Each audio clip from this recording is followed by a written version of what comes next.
If Michael Brown had a sense of his own significance and his own importance, and he valued his life, he wouldn't take the chance of risking it. He wouldn't risk it. What demons might have been at work within him when he arrived at that profoundly bad decision to slam his fist into the officer's face, to wrestle him for his gun, and to make that final fateful charge against Officer Wilson. It's lethal to say to people that give them a personal exemption from any personal responsibility. Yeah. To say whatever you do that's injuring yourself is not your fault. Well, if it's not your fault, then how can you hold them responsible? The liberalism that insists on Michael Brown being a victim of racism also makes him an invisible man. We have no chance to know what really ails him. And so liberalism invisibilizes all of Black America. It leaps over our actual problems to highlight racism as the source of all our ills. Modern liberalism does not like human complexity in its victims. It wants the lines of responsibility to be clear and simple, and always to point at the white world.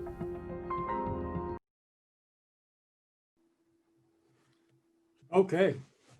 Ladies and gentlemen, the voice that you just heard was the voice of one of our distinguished guests here this evening, Mr. Shelby Steele. That was a brief clip from the documentary, What Killed Michael Brown. And that film serves as the inspiration for the conversation that we are pleased to have here this evening. And so first of all, let me just go ahead and introduce myself very briefly. My name is John Wood Jr. I'm a national ambassador for an organization called Braver Angels, and somebody who has the great distinction of being friends, old friends or new friends, with the folks who you are going to meet next.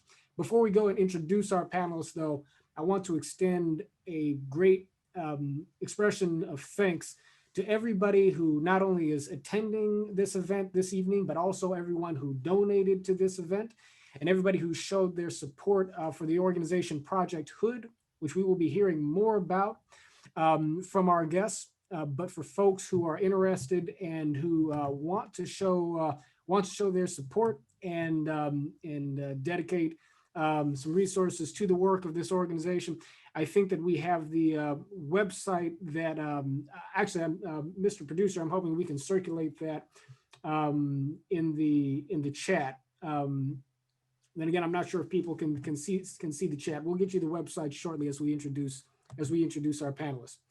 Okay, now to go on a quick round robin, let you know who we are joined by.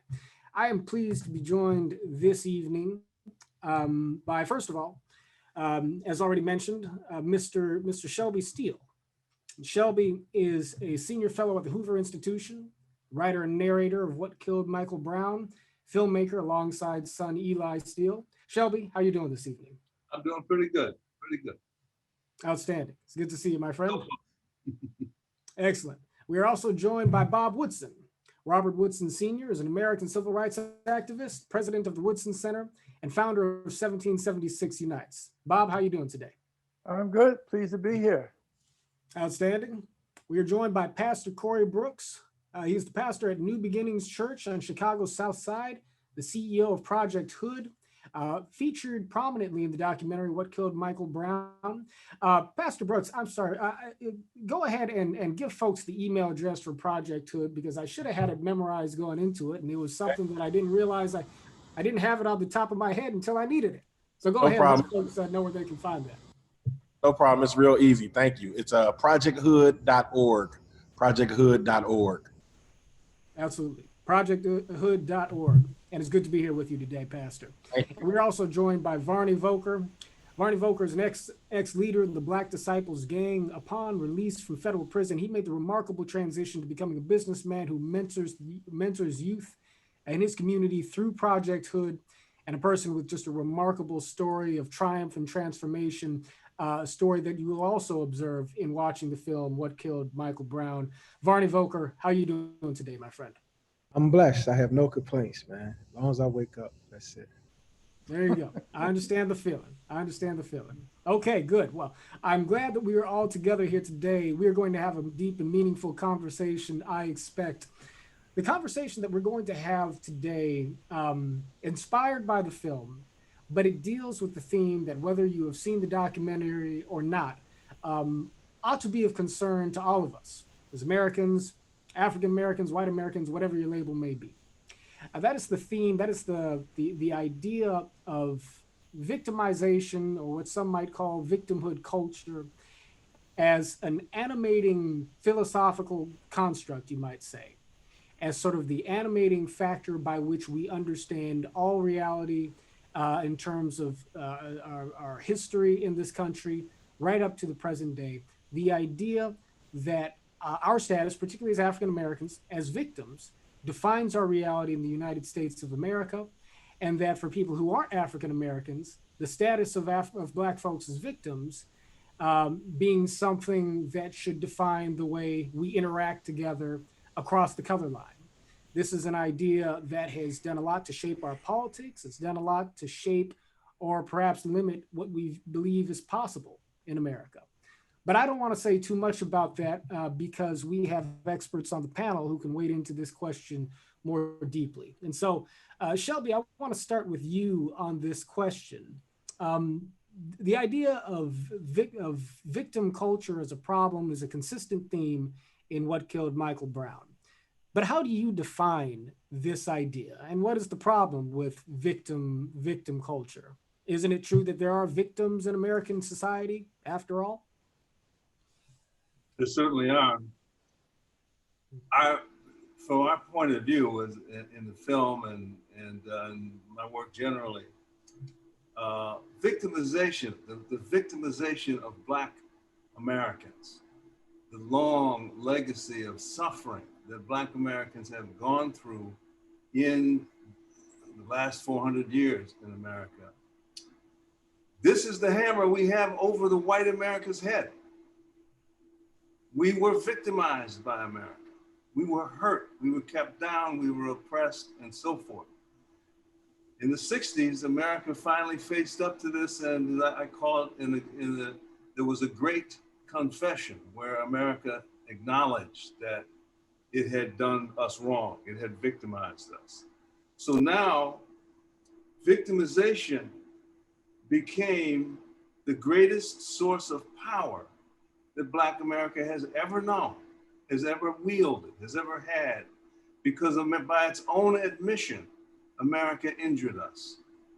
And so therefore, we now have the power to demand things, to ask for recompense, reparations, social programs, all manner of entitlements we now in American society can ask for on the basis of our victimization. The tragedy is that we then, because our victimization was so useful, profitable to us, we made it the center of our identity. And we think of ourselves more as victims today in freedom than we did back in the segregation, the Jim Crow era in America.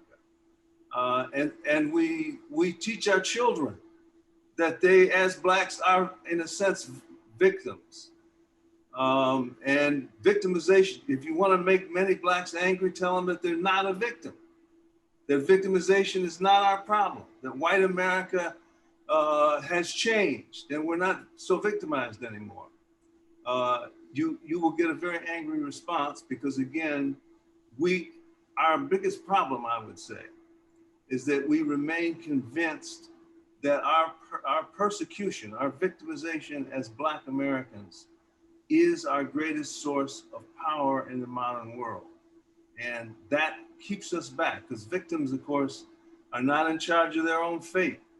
And so we continue in that sense to be, as the more victimized we feel, the more power we really give over our lives to whites. We're saying our success is contingent on what whites do rather than on what we do.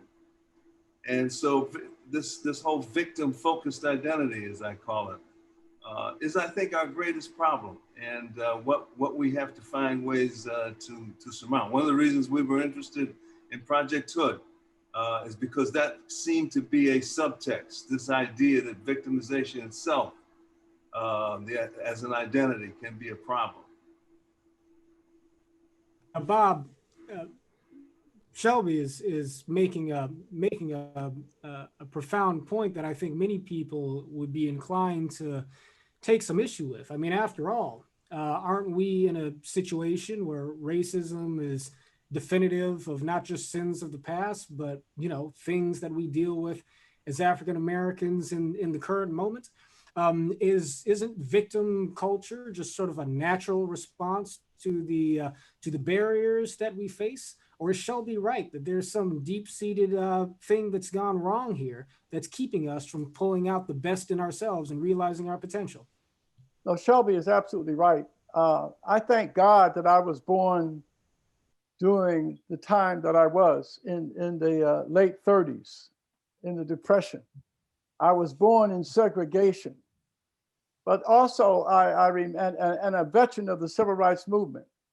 But there's one thing that I remember, that within the Black community, there was always debate as to the course of our future. Starting back up the turn of the century, from Marcus Garvey, who believed that they were recolonizationists. They were those who believed that we should be accommodation, Booker T. Washington. They're those who thought we should have a separate nation, the Republic of New Africa.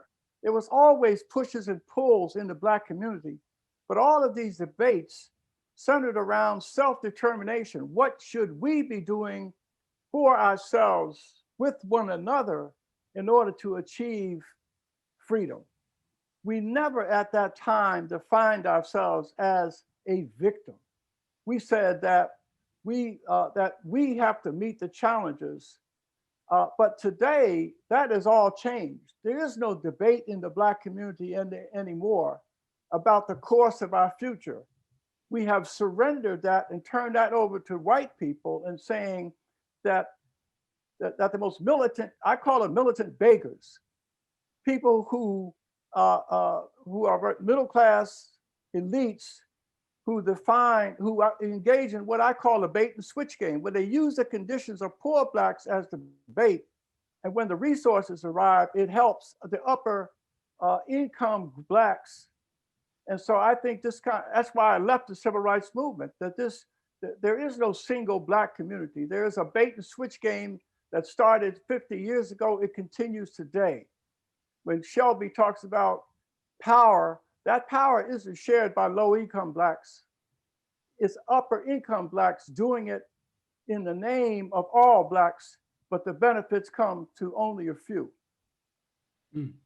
One thing we're going to do as we proceed in this conversation is talk a little bit more about the history that precedes this moment that we're in, and talk a little bit about the chain of events that have led us to this phenomenon that we're discussing. But Pastor Brooks, you are a pastor, of course, and I take that to mean that you're a man who appreciates a good turn of phrase. Shelby said something that stuck out to me. I don't know if you caught it. But he said that we feel ourselves to be victims under freedom, with, I think, part of the implication being that under oppression, we felt ourselves perhaps in control of our own destiny. Now, maybe that's a simplification and so forth, but I guess my question to you is, do you see some truth in the picture that Shelby and Bob are painting? And if so, how do you, as a leader in the community, somebody who's on the ground doing the real work of empowering and lifting up folks, how do you see that issue manifesting in the way folks may be living their lives? Thank you. Absolutely. One of the greatest things that we see as a hindrance in the community, especially here on the south side of Chicago where we are, and we're right in the hood where everything is happening. And one of the greatest hindrances that we see is this mindset, this mentality of victimization. It gives individuals an excuse to opt out of trying to succeed, trying to become someone, trying to become a better person and a better individual. It's easy for them to take the victimization mentality and just say, you know, I can't do, or I'll never succeed, or it's impossible because these white people have created these barriers for me, or these other individuals that are keeping me from succeeding, or keeping me from trying to get to another level with economically, educationally, or even spiritually. So victimization plays a big part in individuals' lives in the inner city. So what we try to do is we try to make sure that individuals understand that, listen, you have to take responsibility for your life. You have to take, you've been given freedoms, and you need to use those freedoms to the best of your ability to become everything that you can possibly become. And no hindrance or no one is able to stop you. There's nothing stronger than a person who has made up in their mind that they're going to be successful. It is only the person who becomes a victim and accepts that mentality that they're not able to achieve. Someone said that life is 10% what happens to me and 90% how I respond. And that's what we try to tell individuals. You know, things do happen, things have happened, but none of those things added up can stop you if you're determined, if you persevere, if you're persistent. You can achieve exactly whatever it is you want to achieve. And that's one of the reasons why Varney and his twin brother Varmah are here today, is because they're living proof that you don't have to accept that mindset. You can achieve, you can get to another level. You do not have to accept a victim mentality. Well, and that's what I want Varney and Varmah to pick up on. And yes, that's right. We are joined by not just one, but both of the famous Voker twins. So very grateful for it. And so glad to have both of you here with us. Varney, I'll just start with you, but if both brothers want to chime in, that's absolutely fine. But Varney, so you're a person who, when I was watching the documentary, I was struck by your story, in part because I've seen it in other places, right? I've known folks, I live in South Central Los Angeles, and I know folks who have done time, who've lived a certain lifestyle, but then were able to sort of take the skills and the abilities that they applied for one purpose in an earlier part of their lives and then apply it to something that made the world better in a later part of their lives. In this conversation that we're having and in your work now, Varney, I know that you must deal with a lot of folks who probably give you, maybe young people, a lot of excuses in terms of why they can't do better than they're doing. So speaking from your own life, I'm speaking from the conversations you have with the kids and the young folks and the people you mentor in the community. How do you relate to this idea that many of us are walking around with the mindset that says we're a victim of the world? How do you relate to that idea, and what's the key to flipping that switch in the other direction? I mean, to be honest, make a long story short, me and my twin brother, like I said, we grew up, we born and raised from the hospital to the projects. And as kids, it was rough for us, you know, and to be able to sit down at a dinner table and share a bowl of cereal, because, you know, as kids, we ate out the same cereal bowl, meaning when the milk was pulled, the powdered milk was pulled, I would eat my cereal and that's it. I couldn't drink the milk because my brother had to eat cereal as well. So coming up in the projects, you know, me and my brother, we always wanted to be something in life, despite what we've seen, despite what we went through. During that time, it was a lot of drugs transactions going on. It was a lot of crime going on, but, you know, we stuck together and we just said, man, look, you know, we want to try to be something in life. Mm-hmm. But what failed us was when we left and went off to our father's house, because, like I say, my father and my mother was separated, and in the separation of my father and mother being separated, we went to our father's house where we had a good upcoming, but that's just not the lifestyle that we wanted because we were so used to being in the project. So you running around in a 16-story building, hanging out with a bunch of kids, going to a neighborhood where there's nobody outside when the street lights come on. It was just like a different environment for us. So I ran away from home when I was like 12 years old.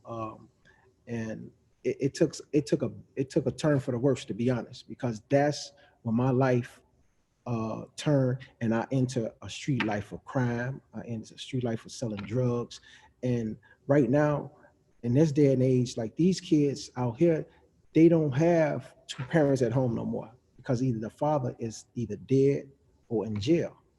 And and the mother, she's either getting high or she's not at home. And it's like right now I just left a situation maybe about a year ago where it's a young lady in the house. She's 15 years old, and she's basically have a bad upcoming, you know what I'm saying? And now with the pandemic that just hit, our community is really, really, really, really being destroyed for the simple fact these kids are at home every day now, homeschooling. All right. These kids they not getting up and getting on no computer to do no kind of work at all, period. So when these kids supposed to be on the computers to learning and doing whatever the home schooling, they outside running the streets. So it's a situation to where, as though, like I say, it ain't getting no better for us. You know what I'm saying? It's getting worse as the days go by. So like I explained to my brother, coming home from jail, like we got to have an out plan, because all we knew was a street plan. And right now, with our lifestyle and what we have going on, I learned a lot in jail. But my brother taught me something that I never ever thought about, and that was credit. And if and I said this in my last interview, if we can get these kids right now and start teaching them and letting somebody put them on a credit, putting a credit card in their name and teaching them how to build a credit and give them a job, they'll have a chance, a better chance in life, to be honest. You know what I'm saying? Because that's the out that has been for us and that we have learned the hard way. But I mean, I don't know what my brother would say in the sense of that as well, though. Well, for me myself, prison actually educated me. I re-educated myself in there, so I was able to come out and share what I learned, as far as how to apply my credit. And with a little credit and a little money, it'll take you a long way.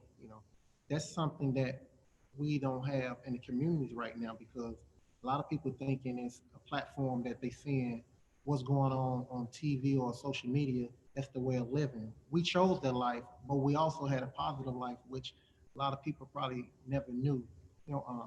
Me and my brother, we own quite a few things at a young age, and I'll just give you an example. We own a car wash, we own a nightclub, we own a record label, we own a laundromat, barbershops. I can keep going on, but if we was able to apply that type of finance into something that was illegal, then imagine what we'd be able to apply that type of finance in something legit, which we right now are Uber drivers. Uber drivers that have things that people probably would never get a chance to even have in their life. We have Rolls Royces right now. We have Bentleys right now. We have things, high-end things, but it's legal. Nothing we doing is illegal. Okay. And last but not least, our name is so big in Chicago. If we jaywalk, we're gonna have a lot of people to jaywalk with us. So just know that if we jaywalk, the police gonna know we jaywalk and we end up back in prison. So we can't afford to make no mistakes like that again. So that's the reason why you see us with the pastor, and we want to do positive movements right now. So imagine what we could do if we had the finance to do those type of things right now, legit. Yeah, well, that's the positive downside of fame, isn't it?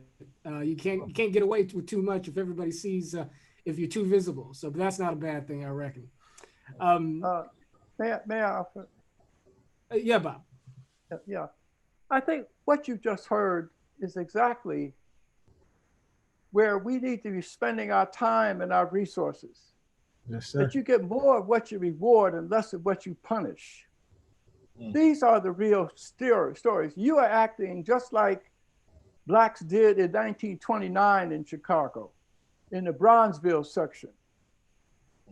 In 1929, there were 731 Black-owned businesses.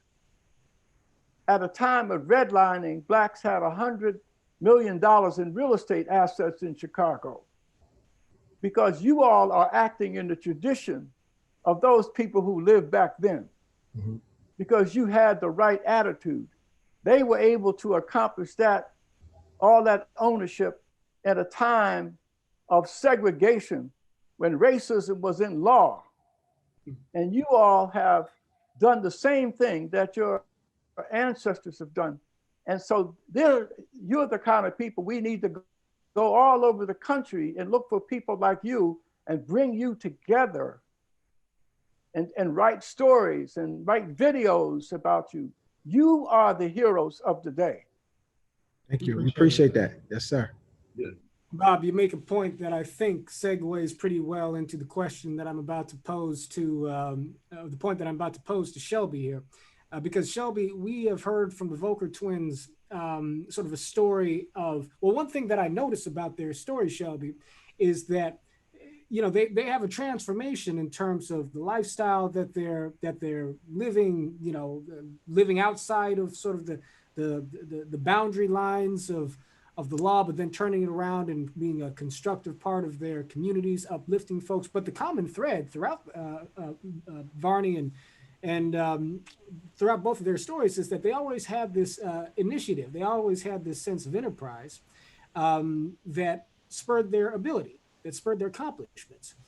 And it reminds me of the fact that that enterprise has got to have some relationship, positive or negative, to the surrounding environment, and that the environment that you are critiquing, Shelby, it's not just an environment produced by a narrative, but also an environment produced by a history of policies. And you talk about these policies a fair amount in What Killed Michael Brown, but what is the policy history that led us to a place to where the narrative of victim culture could be so deeply rooted? What does this have to do, in your estimation, with the Great Society programs and with the other matters of law and policy that went into effect in the times that preceded our current moment? Simple question. Very simple. I think it goes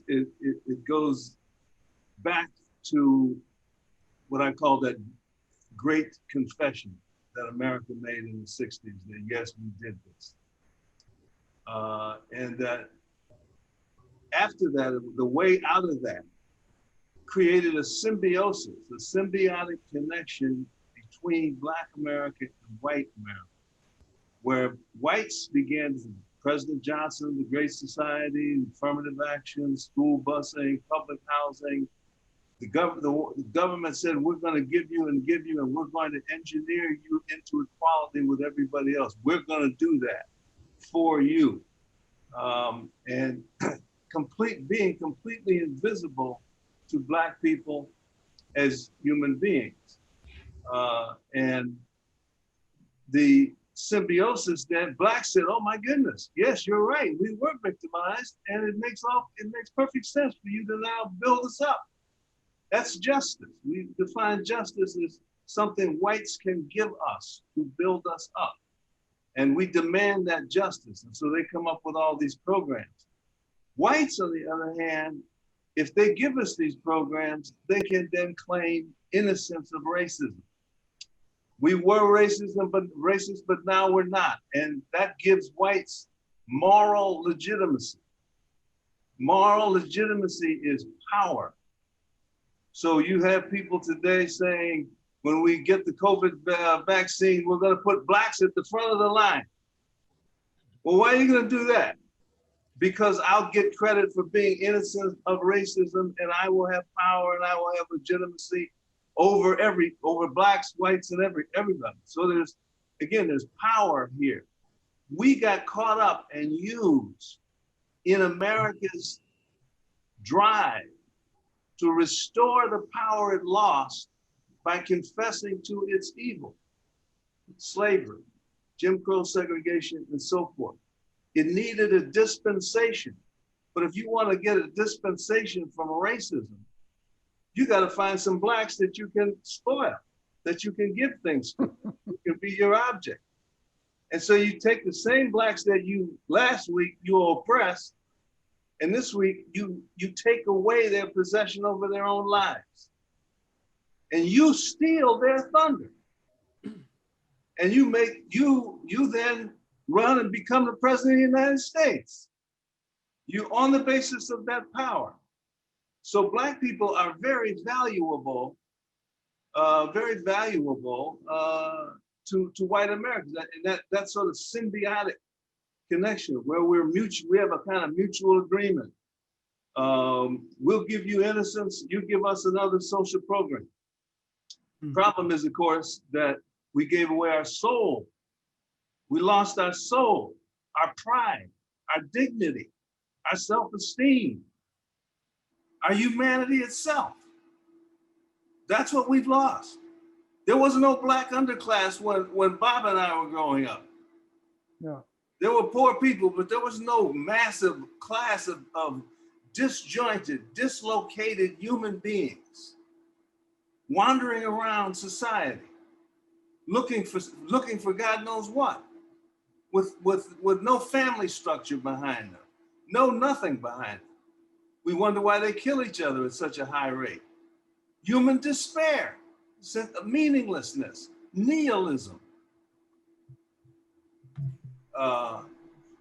That sort of is where, that's how I think power again unfolds itself in that way, and that is what is so, to me, so important about Varney's story, and it was one of the most successful moments in our film, was that we have an individual person who has, by dint of connecting with a higher force, a higher power, with the good pastor here,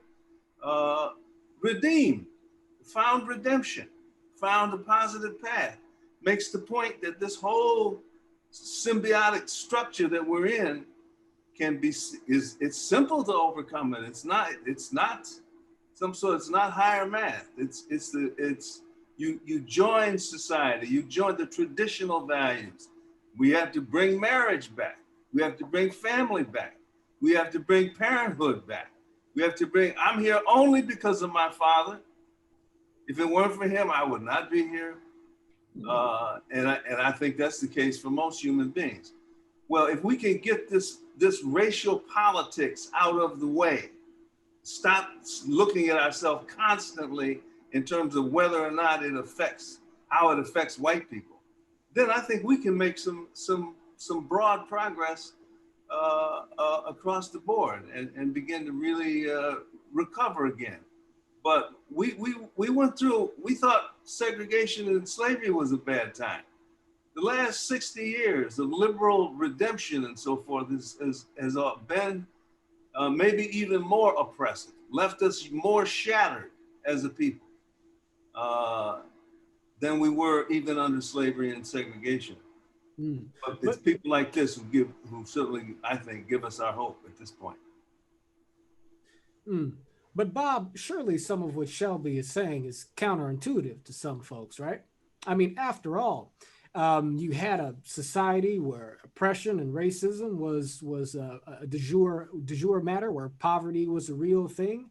Isn't it natural to think that you could take the massive and awesome power of the federal government, pour millions and billions of dollars into public programs and do some good? I mean, Shelby's painting a picture that says that these programs, that they were built up as a way of mitigating the white conscience in a way that was divorced from any genuine interest in the empowerment of Black people and poor people generally.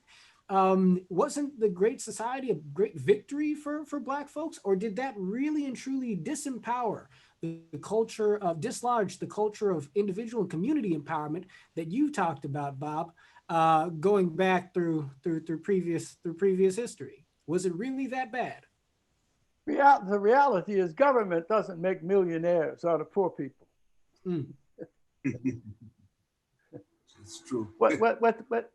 The stories that you heard from these two brothers, precisely how wealth was created. Any group in society, any ethnic groups, participation in the economy depends upon their small business formation rates. Healthy groups generate about 2.5 businesses per 1,000 people per year. In the Black community, we generate 3 businesses per 100,000 per year.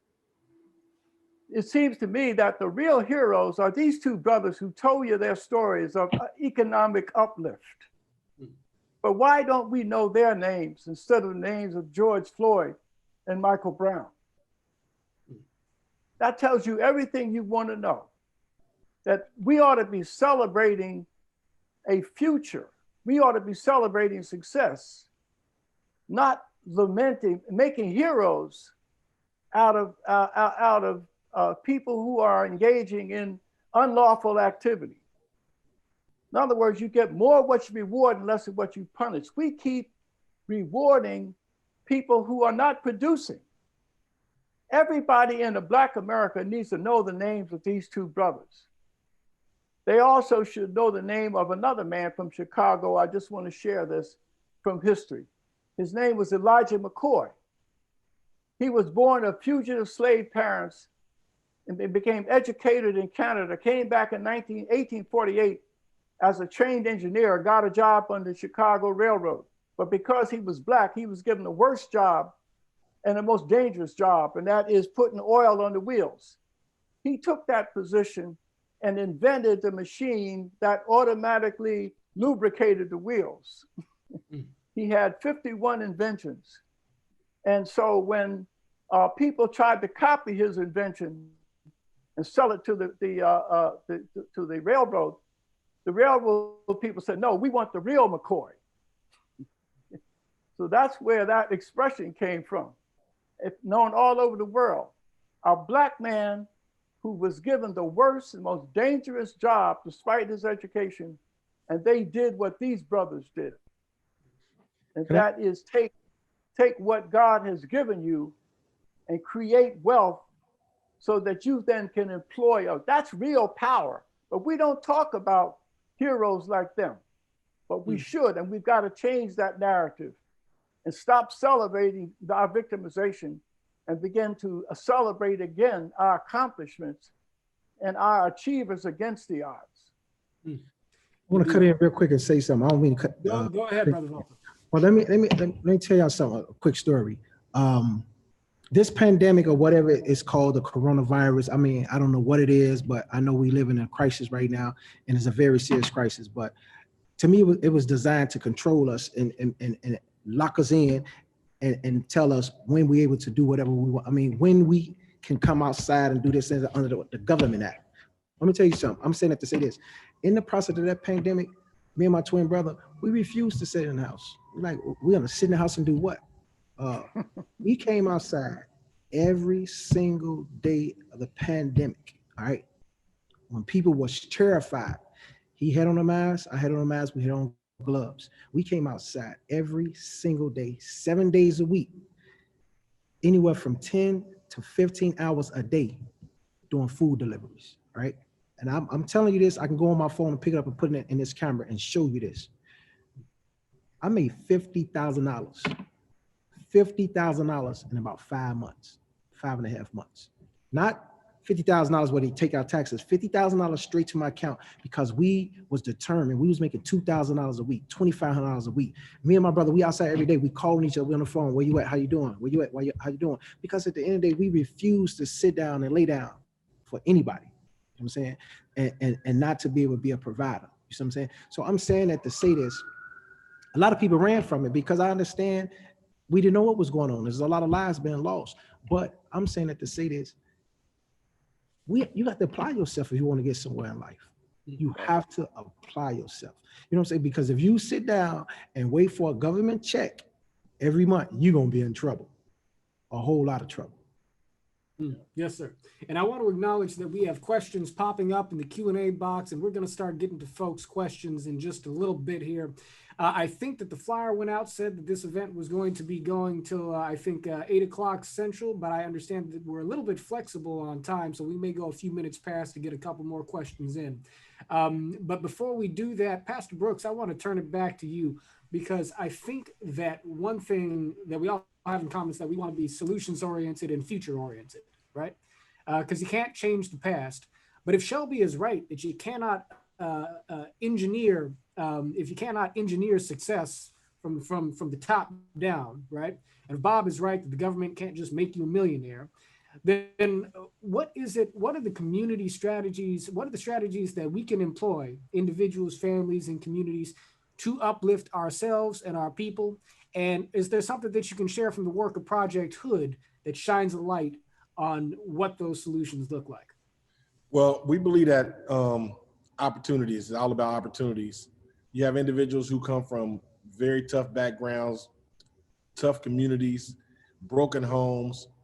But I still believe, even with individuals that come from tough backgrounds and broken homes, if given the right opportunities, if given mentors, if given a ministry that provides for them tools so that they can get ahead, that's how you can achieve. I think one of the things that we try to do at Project Hood is make sure that regardless of where you come from, that we show you this is the way. We're not going to give you anything. Matter of fact, we teach all the kids. If you, we have so many kids running around every single day, and you can go up to any kid around on any day and ask them, is there any free money? And they will tell you, every single kid, no. And if you ask them why, they'll tell you, because Pastor Brooks told us, and we have learned that you have to work for it. Yeah. You got to work, and you got to put in the time, the energy, and the effort, and you can't let anything stop you or deter you. One of the reasons why I'm so proud of these two guys is that you have two individuals who had millions of dollars, and I'm talking about millions of dollars from illegal activities.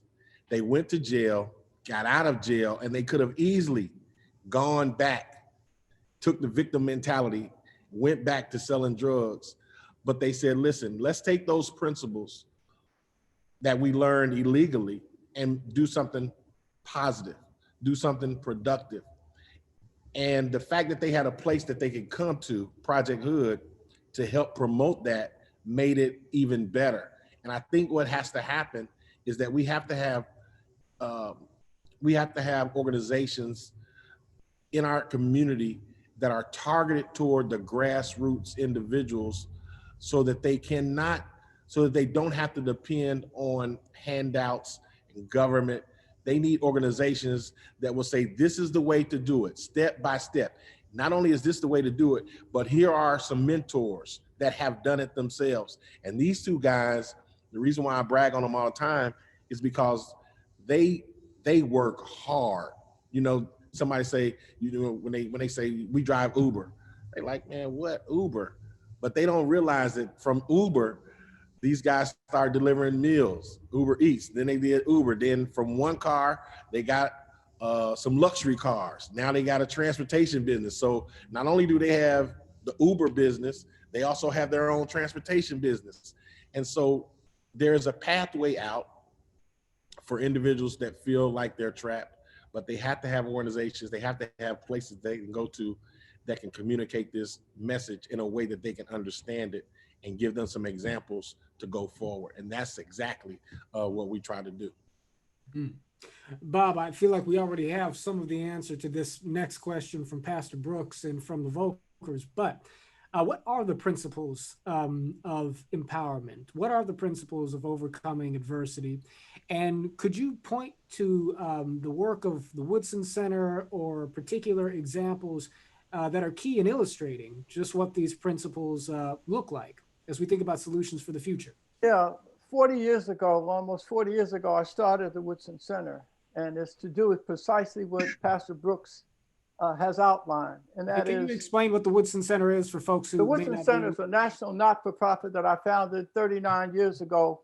And what we do is that we help low-income grassroots leaders to develop the kind of skills and give them access to capital so that they can grow life-changing enterprises from within the community that they serve. We've gone into a lot of gang intervention. For instance, we find brothers like this in Benning Terrace, an area of DC that had 53 murders in the 5 square block area. And we went in with some ex-offenders who are moral mentors and character coaches and brought these brothers to my office, negotiated a truce, but we put them back to work using the same skills they use as predators. They use those same skills to be ambassadors of peace. And then we learn from what they do and export it throughout the country. So we have trained about 2,500 grassroots leaders in 39 states to do exactly what they are doing, to redeem their own lives and then revitalize their community. And so we believe that that's where we ought to be making our investments and stop the hustling that is going on. There are a lot of people who are hustling Black death. Instead, that money ought to be invested in revitalizing communities through organizations like Project H.O.O.D. We support Project H.O.O.D. type programs all over this country. And we're trying to bring about that kind of transformation. That's where the future lies, not in whining and complaining about what white folks are doing for us.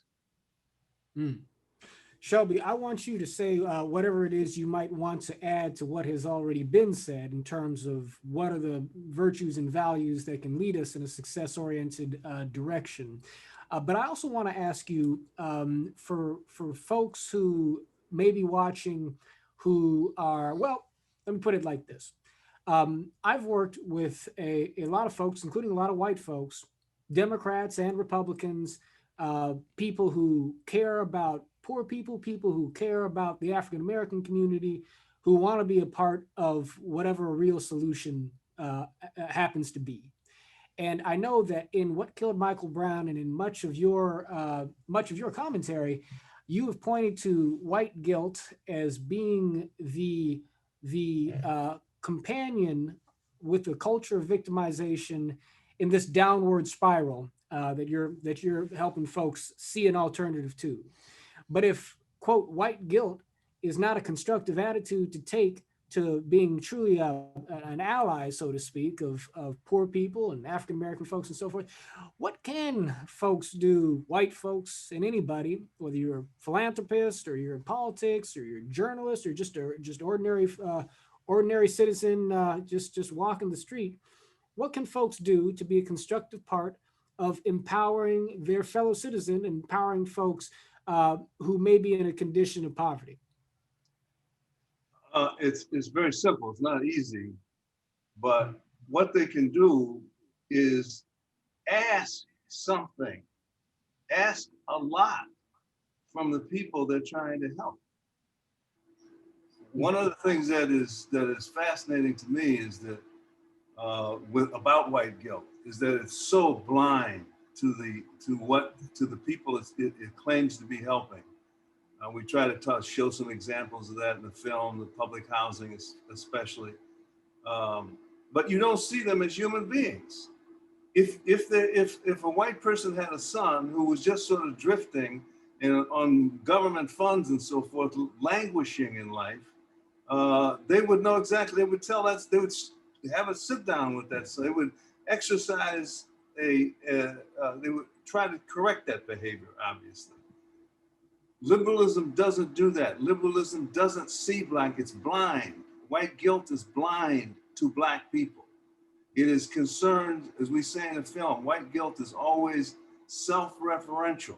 It's about me. It's about my innocence from this horrible, centuries-long shame of racism that my predecessors inflicted on this country. And I'm carrying the shame of that. And I need relief from the shame of that. I don't, so I just use black people. I just give them some things, because after all, this is the richest country in the world. We can throw money around, and we do. We throw trillions of dollars into social programs over the last 60 years or so. So I think the one thing we've never done is ask from black people, say, we would maybe this program would work, maybe that program would work, but it's conditional on you taking responsibility for your life. And we obviously want to encourage you in that direction, but you have to do it. Nobody can save you but yourself. Now, well, what about all the history of racism and so forth? Well, what about it? It's there. We can be informed by it. We can be inspired by it. But we can't be drawn into resentment and this manipulation constantly of whites and white guilt. But I think the main thing that is that we have to ask more of the people we want to help. One last point: we have to move forth as Black Americans.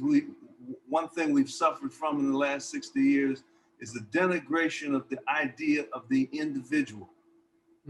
Individuals who transform themselves, like Varney here and his brother, That's where you see power. That's what power is, and that's what it seems to me we have to. Ralph Ellison says the group is the gift of its individuals. Beautifully, the goal is not to create the uncreated features of your race, but to create the uncreated features of your face. Beautifully said. I wish I'd written that. But so true, so true. It's the individual.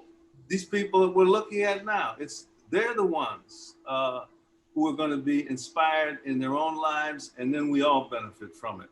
That's just the human condition, the way it is. Indeed. Well, my thanks to the panel, to everybody who contributed deep and profound insight. And I've enjoyed this conversation very much. And it is not over, because now we want to start answering folks' questions. And it looks like we've got a pretty good amount of questions in the Q&A box here. I can already tell folks that we're not likely to be able to get to all of them, so I apologize for that. But let's go ahead and pick out a few here and see what responses we get. Let's see here. Sylvia Weiss writes, right off the top, okay. Why is your message of personal responsibility seldom in the mainstream press, and it seems to me in Black communities? So I have thoughts about that question, but Shelby, I doubt that you have any particular opinion on that subject, but I'm gonna throw it to you. But I'd also like Pastor Brooks to answer that, because is this message not in Black communities? I'm not sure that that's necessarily something to be taken for granted. But Shelby, go ahead, and Pastor Brooks, maybe you can add to it. Okay. There's no power in them. If Blacks take responsibility for themselves, what do whites do? How do they get that shame off their back? If Blacks say, listen, we're going to take charge of our own fate, period. And we're going to make ourselves. We're going to transform ourselves. We're going to develop, pick up, learn skills, take on values that fit us into the modern world. We're going to do that. Whites are saying, well, we're then just left here carrying the weight of our shame. So then they give us things, and they sort of undermine our responsibility. They become enablers, and we become addicts. And that sort of model then fits in. Well, obviously, whites are going to have to take care, and here's one other last point I'll quickly make. We underestimate and we often deny the tremendous moral development that white America has gone through since the 60s. I grew up in segregation. This is not the America today hates racism. It's our most unforgivable sin. We have changed our racial attitudes profoundly. And so the opportunity for Blacks now is even vastly larger than it was in the past. So I think we have to take that into our thinking, and whites need to take pride in that. And to one of the tests for me, whether whites are sincere or not, is whether or not they ask anything of the people they want to help. If they don't ask anything, then I know they're just hustling Blacks for their own innocence and their own power, their own promotion, and so forth. Corporate, they get a promotion in the corporation for being in favor of human resources or whatever, diversity or inclusion, or some other gimcrack sort of idea. But we I think can, if we accept our fate as individuals, take responsibility for it, whites will find their way. Everything will be as it should be. I am responsible. I'm going to be responsible no matter what. I have no option. I just simply have to face up to that. Okay. Pastor Brooks, do you want to jump on this question? So his question again was, why is this message of personal responsibility seldom in the mainstream press? And it seems to me in Black communities, I'm particularly interested in your opinion on the state of that conversation in the community. Well, I think what Brother Steele and Brother Woodson both have been saying is so accurate. The fact that this victimization mentality has basically giving birth to a whole community or communities around the country that feel like we don't have to take self-responsibility. And because of that, it's given birth to a lot of the issues that and a lot of the ills that we see in our community. It's so much easier for individuals to abdicate their responsibility and turn it over to someone else and not accept it as their own. And one of the things that we're dealing with in our community in the South Side of Chicago is that we have so many people who don't want to take responsibility for their actions, for the direction of their lives, and for their families, for their community. They want to turn that responsibility over. And one of the things that we keep saying is that you are never, ever going to achieve at the level you want to achieve if you don't take responsibility. You must take responsibility for the direction of your life, and you cannot allow yourself to turn that over at any time. And when you decide, like these two brothers, to take responsibility, then you can start moving your life in a better direction. But I think we're in a tough spot all across America where Black folk are concerned, because there are so many young people that just don't want to take responsibility, and the reason being is just easier. It's an easy way out. It's a cop out, and so we need more leaders. That's the reason why I love Mr. Steele and Mr. Woodson, because these are principles and values that they teach, and I try to pick up from them to try to share them with as many people as I can, because I think that's the way we're going to get out of our situation. But it starts with getting that message across, and it's very difficult, but it's a message that must be preached, and it's a message that we got to continue giving if we're ever going to turn things around. Self-responsibility. Okay. Well, now there's also, of course, a role I would imagine for the family in this conversation. Robert Osborne writes, how can we renormalize the nuclear family, both in the Black community and in the rest of society? And I think he's right to say the rest of society too. I mean, I saw a statistic earlier today, I think, that indicated that some 60% of births are out of wedlock within larger white society in the United States at present as well. So it's a universal question, but it also pertains particularly to the Black community. I'm going to set that out here for anybody who wants to jump on that point. Does anybody want to answer Mr. Osborne's question? I would say as important as the nuclear family is, and I think, but for many people, that's not a reality right now. But it doesn't mean that all is lost. I can take you into a community that's one of the most drug-infested, crime-ridden neighborhoods called Kenilworth Parkside in Washington, D.C. 3,000 people living in 650 units of housing. And because the people took responsibility for their own lives, they sent 600 kids to college in 12 years, eliminating out of wedlock births, because the community decided that it was going to change. Fathers were invited back in, but young men in their late 20s became surrogate fathers to young brothers. Some of them were ex-gang members, but once they became redeemed, they became positive role models. So we have to find substitutes, relationships. And so that at the Woodson Center, we have worked with what we call islands of excellence, where people have decided that I'm going to start where I am to be all that I can be. All it takes is to bring about a transformation in my life, and then I reach out and take responsibility for someone else and get them through that difficult period until they become responsible adults. We just have to come up with creative ways to substitute for those kind of family relationships. The main thing is to make the kind of transformations in our attitudes and values as these two brothers have done. Indeed.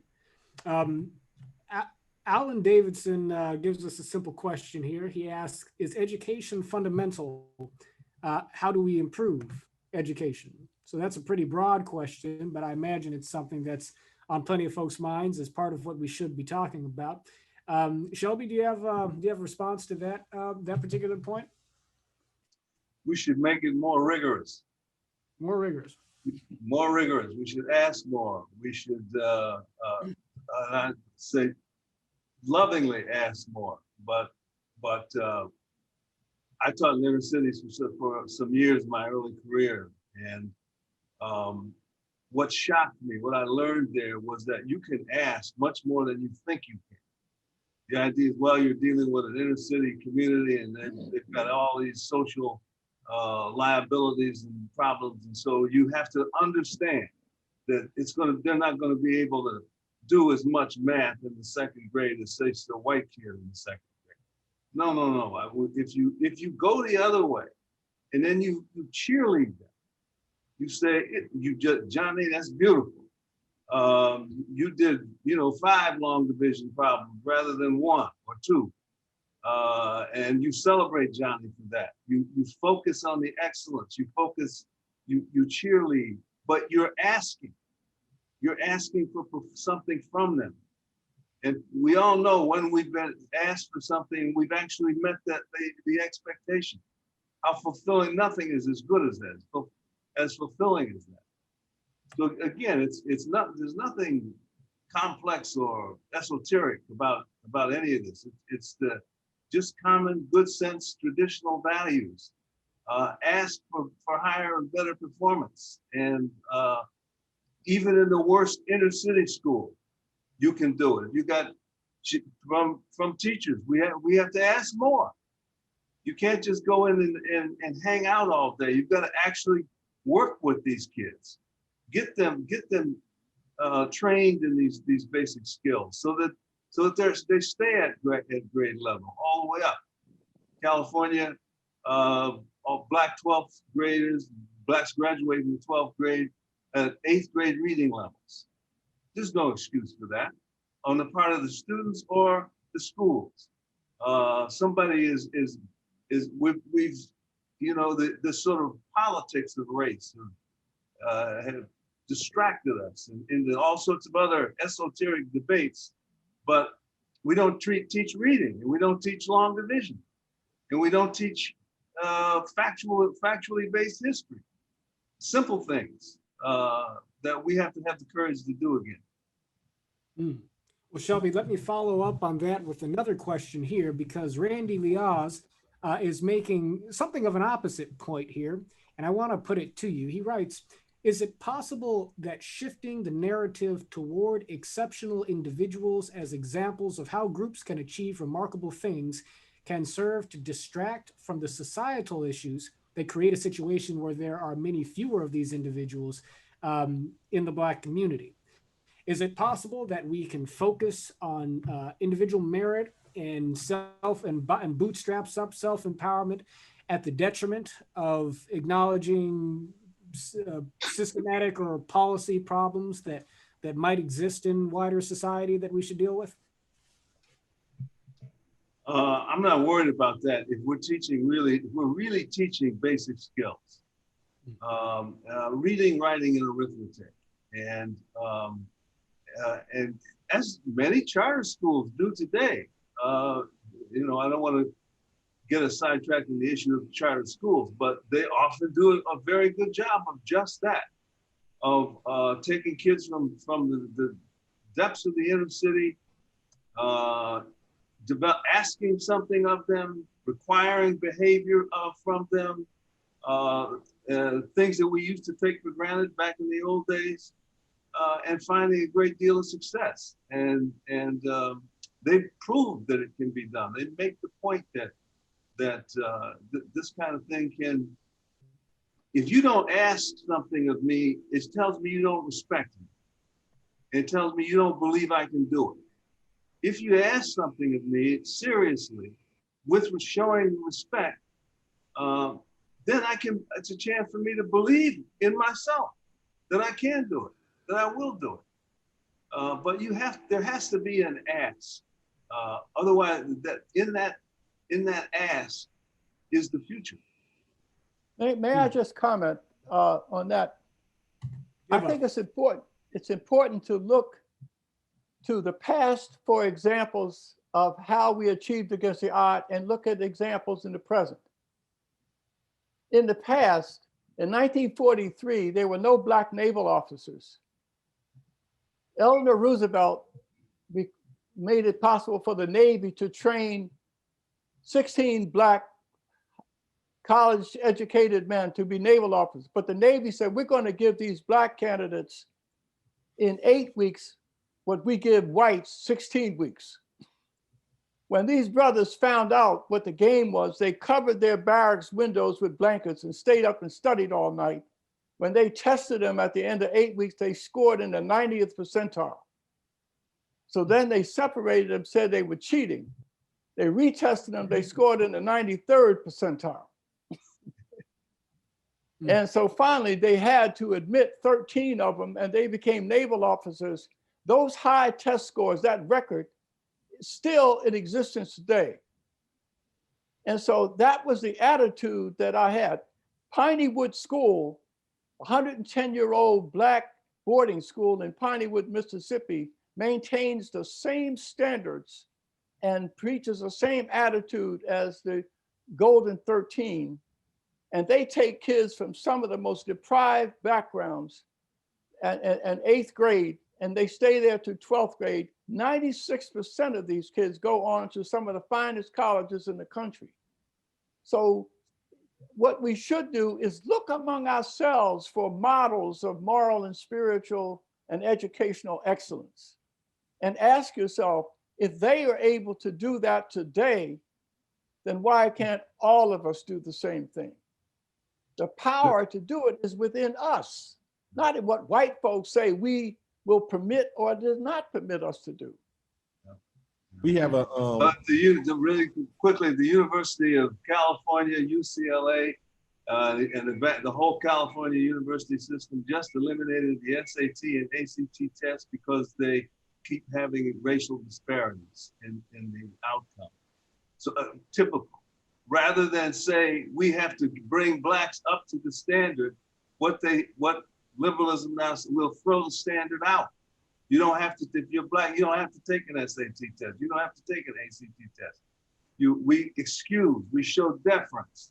And in other words, we say, we know you're weak, and so we just are gonna placate you while you're weak, rather than, again, and here I blame this on blacks. We need more dignity, more self-respect than that.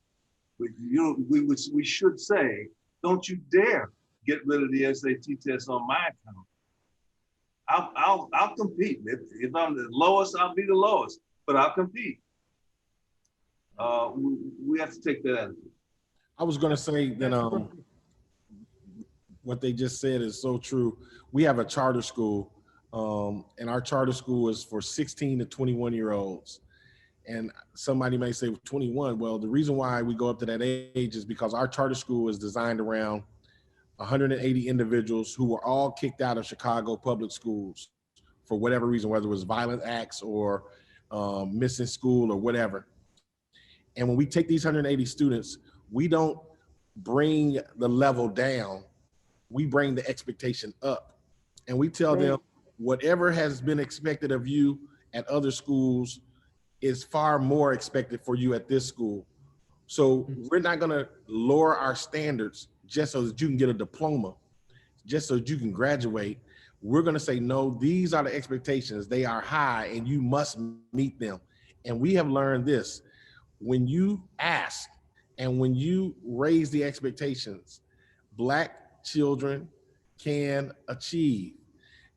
And so at no time should we ever, ever lower the standards just to get somebody at a certain level. And we see that in Chicago, it is so rapid.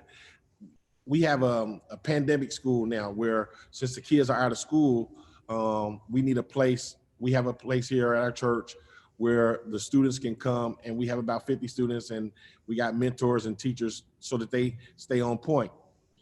We have seen these kids not being able to read, not being able to do math, third grade levels.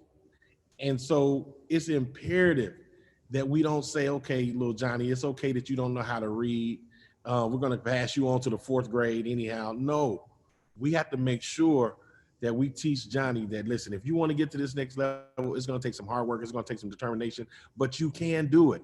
And I think that is one of the things that has to happen in our communities if we're ever going to see some educational levels attained that we're not seeing right now.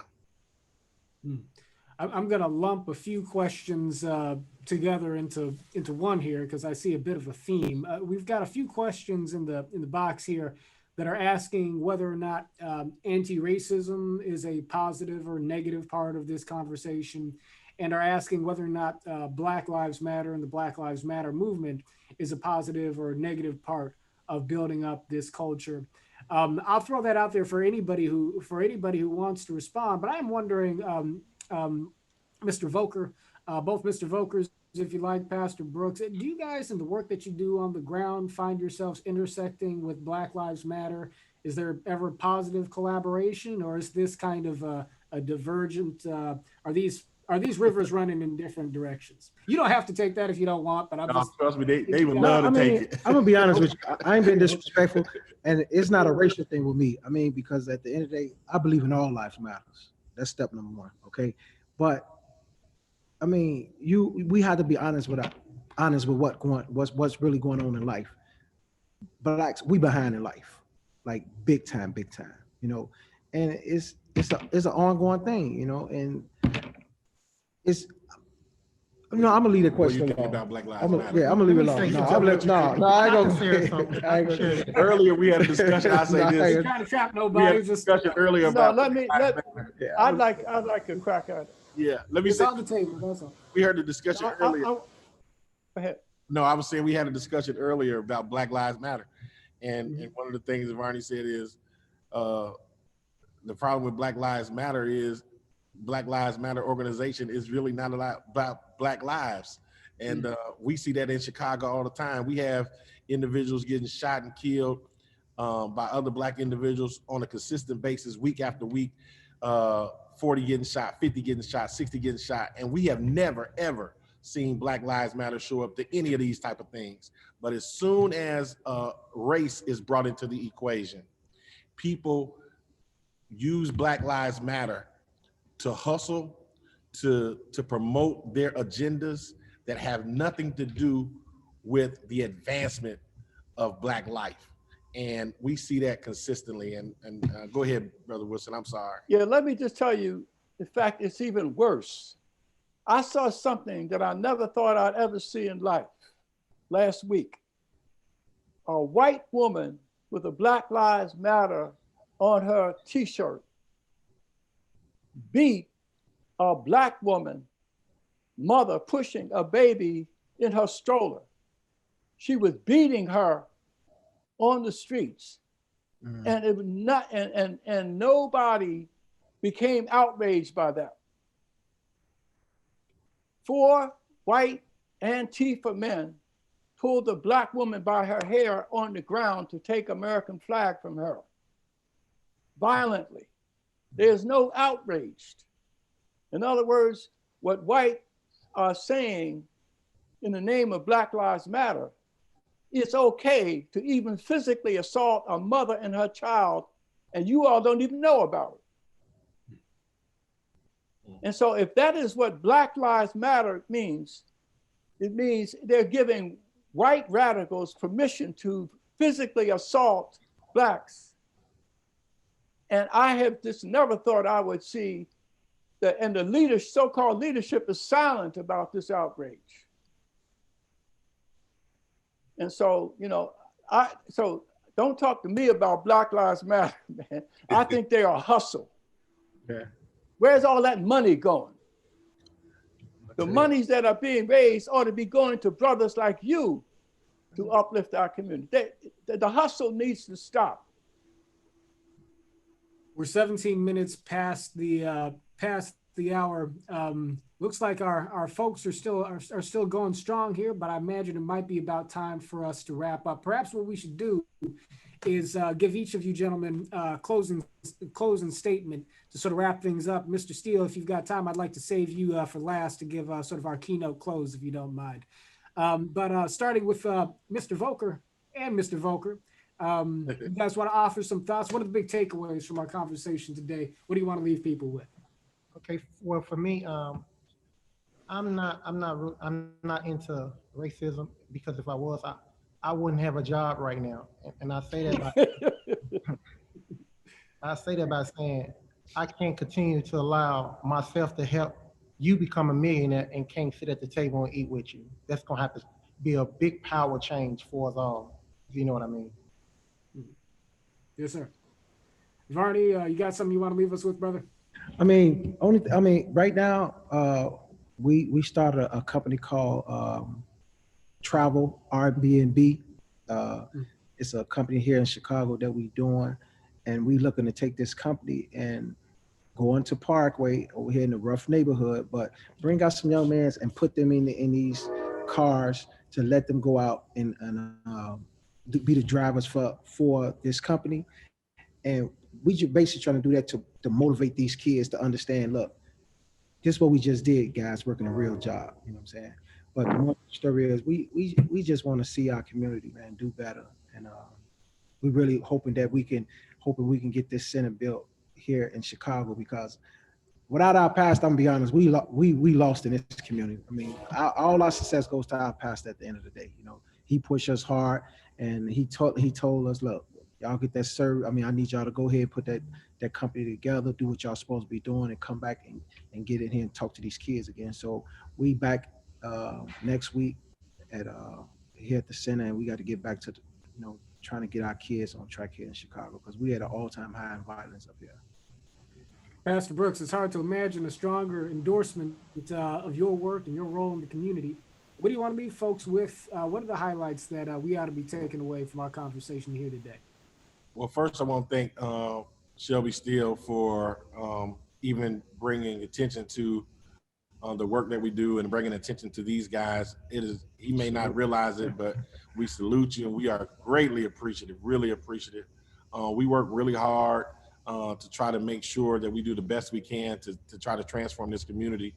And without people coming alongside us to help us, it limits us. And so the fact that he's been by our side, and of course, Mr. Bob Woodson is always giving insight and always helping me to even formulate what we do. It is so appreciative. And so I just want to leave people with, there are people in Chicago and inner cities across America that are really trying, using conservative principles, using principles that we believe will work. We're not trying to give people a handout, but we are trying to give people a hand up, and we're trying to teach them to take responsibility for themselves, to change the directions of their lives and their family lives. And we believe with opportunities, a lot of people can do that. So thank you for having us on, and thank you for giving us a platform to share the work that we do. And we want to invite people to go to projecthood.org, and they can find out all the wonderful stuff that we do, from our construction classes to entrepreneurship classes to our mentoring classes to summer camps, all kind of stuff that we do to make life better. So thank you so much. Absolutely. And thanks to everybody, of course, who has donated to the event tonight and who's donated to Project Hood. And yeah, I think we all encourage folks to keep up with the work that you're doing, Pastor Brooks, Mr. and Mr. Voker, because it's much needed. Bob, what would you like to leave people with? First of all, I would just like to say it's just been a pleasure sharing this time with energies. What we're trying to do at the Woodson Center through our 1776unites.com project is go back and tell the real story of Black America beyond slavery and discrimination. We want to tell about the Wall Streets. There are Blacks who are born slaves who died millionaires. When we were denied access to hotels, we built our own. The Wallahaji in Atlanta, the Carver and Calvert hotels in Miami, the St. Charles in Chicago, the St. Teresa in New York. And so we built Black Wall Streets. We had 5 men who owned their own private planes in 1920 in the Greenwood section. We really need to tell the story of our past and also celebrate these brothers who are doing the same thing today as we did then. I would just say, I would like to see there be a 1-year moratorium on whining about white folks. for 1 year, we would just stop talking about white people, what they did, why they did it, and use all of our energies coming together and talk about how we can create wealth. Yes, That sir. the victimizer might have knocked you down, but the victim has to get up. Yes, sir. And leave white folks alone for a year and see what happens. Yes, sir. There's a policy proposal for us to take to the Congressional Black Caucus, maybe? Or, Yes, sir. So leave white folks alone. They wouldn't have anything to do. All right. Well, thank you very much, Bob. And last, certainly not least, the man whose creative and intellectual vision served as the occasion for our gathering here today, Mr. Steele. What do you most want for folks watching today to take with them from this conversation and into their lives? Well, I can't say it much better than Bob just said it. Let's stop worrying about white people. We have to begin to think of them, though often, and they need credit for this, though often well-intended, they end up being enablers to what is self-defeating in the Black community. All that said, what it occurs to me, we have just been, since the 60s, we've been through an era in Black America where we have tried in every way possible to ask others to somehow assist us in overcoming our past, overcoming our victimization. And we see that they have in many ways tried to do that. Awkwardly and ineffectively, but they've tried. But so here we are, farther behind whites today than we were in the 50s and 60s. It seems to me the point I want to make about that is that we may have come to a bottom. We may have bottomed out, and we may be at this moment poised to really move ahead. And what excited us and why we're so happy to have Project Hood in our film was this is it. These gentlemen here have undergone personal transformations that bring them into the modern world, that make them effective citizens in the modern world. There's nothing more beautiful than that. I think that we're paused to step into that kind of future if we have the courage to ask for it, first of all, from ourselves as individuals, then from our group. I say we put together a low budget film. There we go. Did anybody here make a Real movie? low budget, real low. All right, well, gentlemen, thank you very much. This has been a powerful conversation, as I expected it might be. And ladies and gentlemen, everybody watching, we are very grateful for your attendance, very grateful for your support this evening. Bless every one of you, and go forward with hope and with courage, and let's make this country a better place and make of ourselves better people. So I'm looking forward to the next time we get together, folks. Thank you so much. Yes, sir. Blessings. All right. Take care.